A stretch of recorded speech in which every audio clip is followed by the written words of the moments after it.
Eric Levenhagen here, guiding you down the true path to financial harmony. And I want to take a moment as I record this, make this video. We fresh into the new year to 2021. Just came out of the Christmas and holiday season of what a lot of people perceive to be a very long year.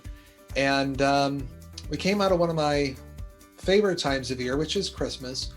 And I love it for a lot of reasons, but one big reason that I love Christmas time is I love to see the goodness that the season brings out in people, in humanity. You know, I talk a lot about making more money, becoming more profitable, saving taxes, helping you keep more of what you make. And that makes some people uncomfortable at times. And I start to hear some of their money stories, their mindset stories kind of creep into the conversation. They say things like, well, you know, I make enough already, or how much do I really need, right? My response to this revolves around the idea that if you have the systems in place to make more while working less, do it. I mean, I would do it all the time. And I'm not coming from a place of greed here. Money is a powerful tool that can change lives.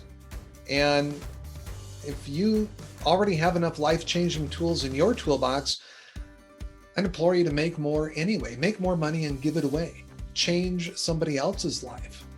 You know, what I found to be true after 15 years plus in this business is that money is a magnifier. If a person has a good heart, money will simply magnify that. That person's still doing a lot of great things without money, and a lot of people do a lot of great things without money.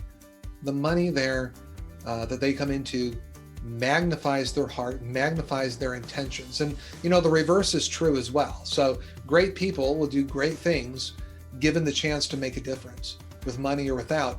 Bad people are going to have their choices and intentions magnified by money as well. But let's get off of that and back to the Christmas season that we just came out of. I mean, I love the season. There's so much good in the world. And if you aren't seeing it, it may be time to re-examine your network, because it's out there. And better yet, you could be an example, and maybe you are already an example that sparks a chain reaction in your own network to do better. So I got some feel-good giving stories that, just to back up my claim here, and I've got some notes on it. Here's what I saw that happened in 1 week in December of 2020. During a pandemic, towards the end of what was perceived as most to be a really long and hard year, during an election process creating a lot of division and controversy, it didn't matter that any of that was going on, okay? There were people in my circle of influence doing some pretty amazing things. And I want to share their stories because I don't want to be out here necessarily tooting my own horn. I'll share their stories with you. Here, just a few of the things that I heard and saw over the course of a week. People were going out to eat at restaurants, which of course have been hard hit by multiple shutdowns and by this whole ongoing pandemic. And they were leaving tips for their waitstaff of 100% or more of the total bill. Much more than what was, adequate, what the etiquette is. Business owners out there supporting the service clubs, collecting money in their hometowns to be distributed to local charities that were supporting low-income families during Christmas time, making sure that they had food and were safe during the season. Two entrepreneurs in my network just asking to deliver food, asking for referrals to deliver food and Christmas gifts to those people who were in need, just out of their own pocket, not worrying about a tax deduction, not funding a charity and saying, oh, the charity will take care of it.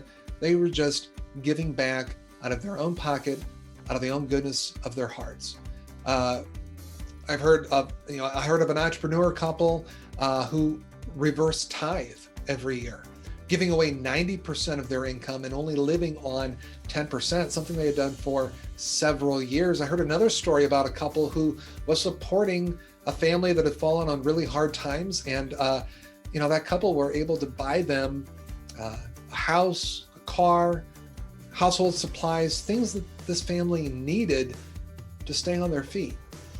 And there's more. I mean, there's a ton more This is just the tip of the iceberg of things that are happening then and even now, right? So the next time that you're contemplating how much money is enough, I want you to think of these examples.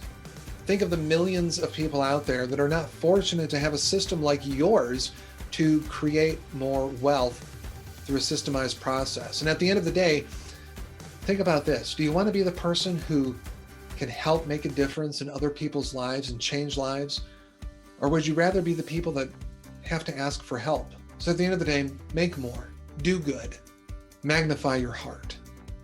And if you have stories of other selfless generosity, not just around Christmas time, but all throughout the year, any time of year, I want to hear your stories and add them to my list to share with others and inspire other people in this continuous cycle.